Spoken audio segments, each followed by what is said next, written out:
American college experience has a transcendent ability to define children and prepare them for their exodus as young adults after their 4 or 5 years. While academics dictate the majority of a student's action, there are many other intangible aspects that determine what a student's become on graduation. It is in these experiences that I feel that the moments devoid of evaluations and structure are actually the ones that define students more than those wrought with direction and instruction. In certain moments, these young people are allowed to completely be themselves, to be around who they wish, and moreover, to act as they wish. It is in this abandonment of structure that humans act freely and rhetorically truthfully. To some of you here, it may seem that these statements refer directly and only to the common and cliché framework of partying. Although it is understandable to presume that these times of debauchery are purely immoral and unnecessary, history begs to differ and writes a very different story. Both rites of reversal and carnival are relevant concepts in the study of communication and societal convention. My work aims to define carnival and rites of reversal, elaborate on their history, and provide an analysis of modern music festivals in terms of fantasy theme analysis. Authors of Caribbean festival arts Nunley and Bettelheim write that in learning about carnival, we can learn more about ourselves and about accepting and understanding other cultures. In this way, rites of reversals allow humans to reject the mundane and to embrace the extraordinary. I would like to share with you an interesting image that I came across, and I ask all of you to read along silently to yourselves as it's displayed. Go to work, get a job, get married, have children, follow fashion, act normal, walk on the pavement, watch TV, obey the law, save for your old age. Now repeat after me. I am free. Didn't really want you to repeat there, but thanks for doing that. That actually reinforces perfectly my point. So now, at this point, I only have one question for all of you after seeing this image. Is this what you want? Large-scale gatherings of people partaking in norm violations are generally referred to by rhetoricians and anthropologists as rites of reversal. One such anthropologist named Philip Stevens Jr. writes that for most Western culture, common rites of reversal are New Year's Eve, Mardi Gras, May Day, Oktoberfest, St. Patrick's Day, April Fool's Day, and of course, Halloween. Generally, it is taboo to receive charity, nonetheless ask for it. But on Halloween, it is acceptable to be a costumed child beggar, invading homes, demanding treats or tricks.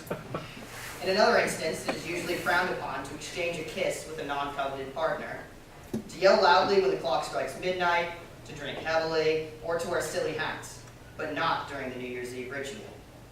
Stevens writes that these times provide the excitement of becoming someone who is not yourself through altered behavior. It is important to note that these times have a designated beginning and end, and all participants are aware of this time frame. You see, in participating in these rites of reversal, we are fully aware that such behaviors are only temporary. We will naturally return to our normative behavior. By allowing behaviors and roles to be reversed, rituals end up reinforcing the very norms that they rebel against in the first place. Researchers of popular culture, in their article on demolition derbies, thanks for that gem, Dr. Vale, Jewett and Lawrence write that the element which confirms the presence of a rite of reversal is a norm violation. So the more outlandish and the more outrageous the behavior, the greater the appeal to the participants.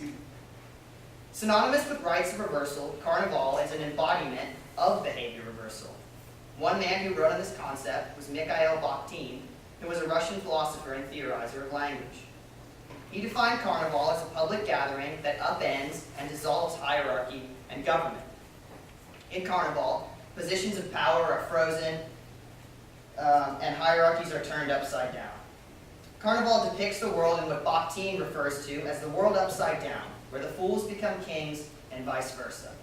Now, while carnival may seem fueled by illogical and irrational behavior, a very fundamental justification lies beneath the surface. You see, by directly commenting on the social structures of society, carnival highlights the artificiality of these systems. Carnival participants are made aware of their role in society simply by opposing that role.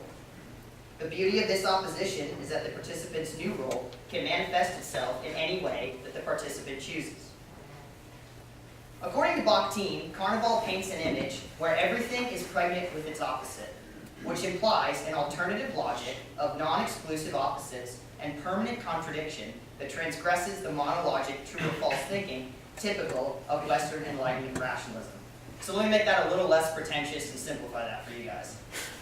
You see, our Western culture is so ingrained with mindsets of logic and reason that without these ideals, nothing seems to make sense, which is exactly what Carnival intends to accomplish. Carnival was an outlet, an escape for the oppressed and ostracized. The lowly peasant could temporarily become a king. Carnival offered the possibility of a completely different social structure, if only for a short time. In this way, Carnival was much more than just a party. You see, it was a revolution. So now I've defined for all of you both concepts of Carnival and rites of reversal. But as any anthropologist would muse, in order to fully understand today, we must look deeply into yesterday to better prepare ourselves for tomorrow.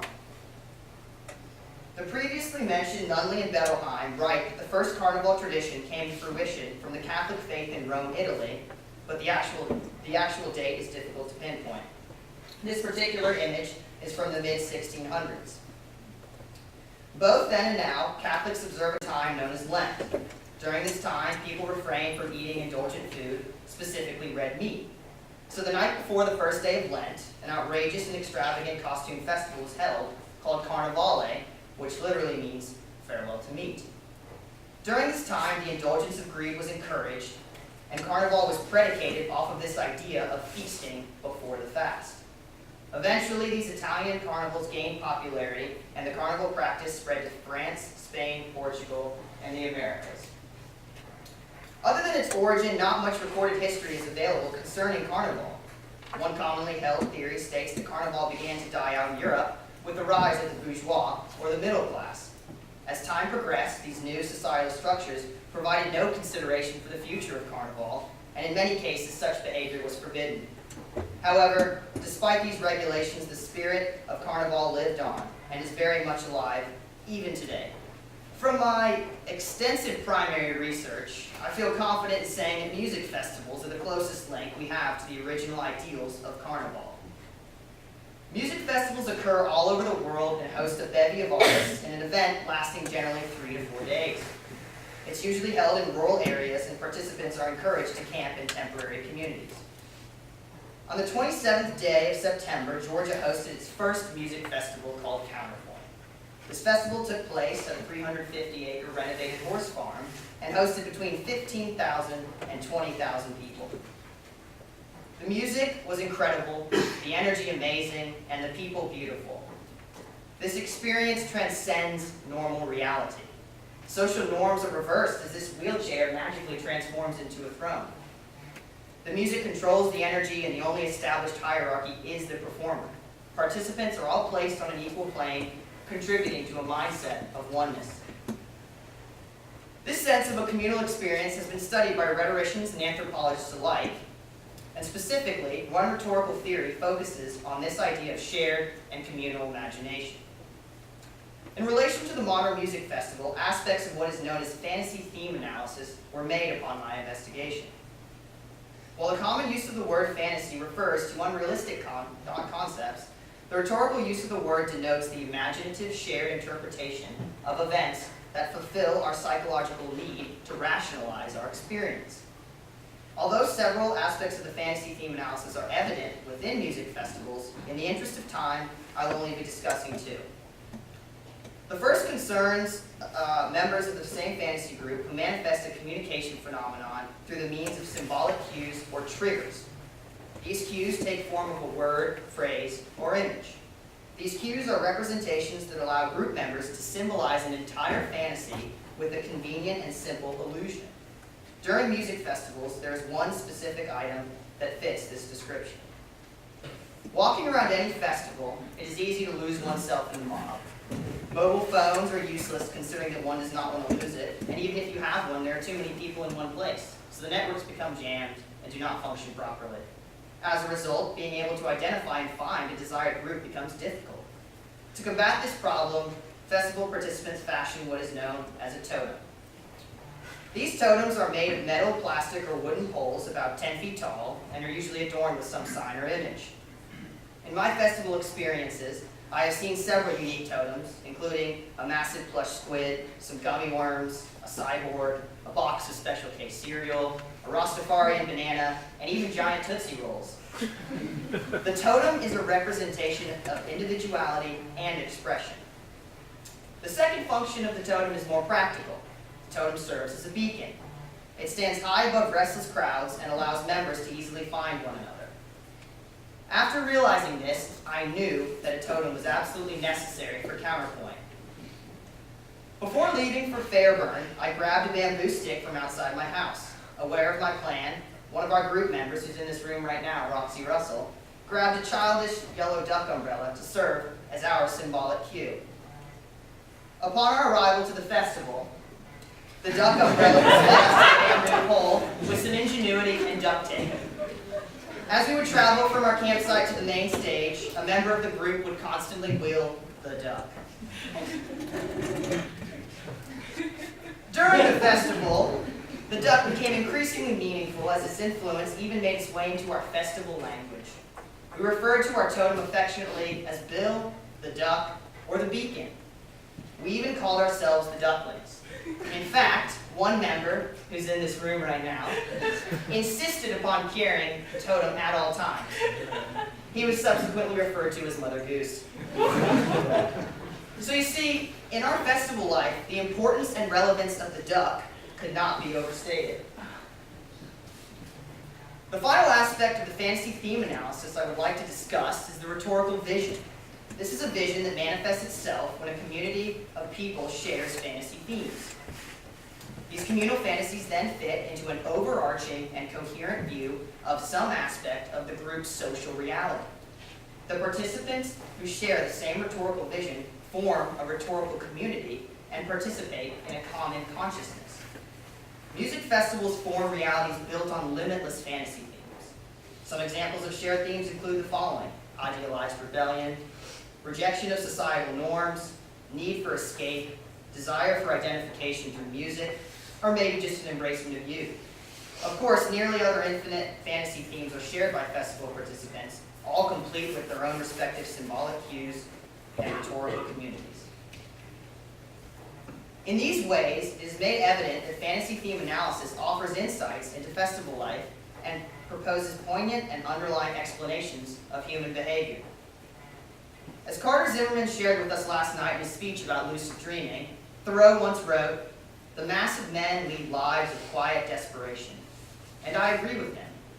But understand here that my intention is not to depress, but rather to uplift. Regardless of your personal belief in one God, many gods, or no gods, we human were meant for remarkable things. No one in this room was meant to spend their lives in cubicles, living from one frozen dinner to the next.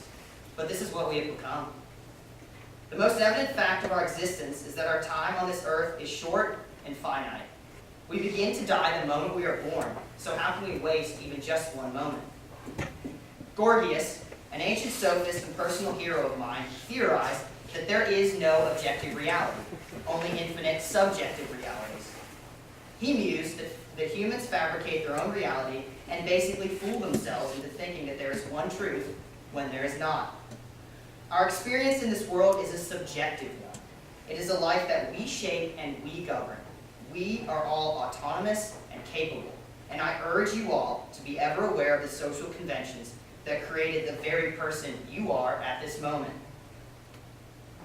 A music festival in Belgium called Tomorrowlands hosts 180,000 people from over 70 different countries.